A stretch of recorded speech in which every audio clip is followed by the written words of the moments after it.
If you need to request a refund from AliExpress, follow these straightforward steps to ensure a smooth process. Step 1. Log into your account. Access your AliExpress account by visiting the website or opening the app. Enter your login credentials to get started. Step 2. Go to your orders. Navigate to the My Orders section of your account.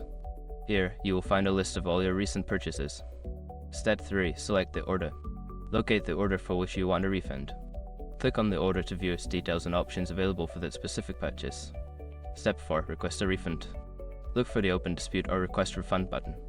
Click on it and fill out the necessary information, including the reason for the refund and any supporting evidence, such as photos. Step 5. Submit the requests. After completing the form, review your information and submit the refund request. You will receive a confirmation, and the seller will respond within a specified timeframe.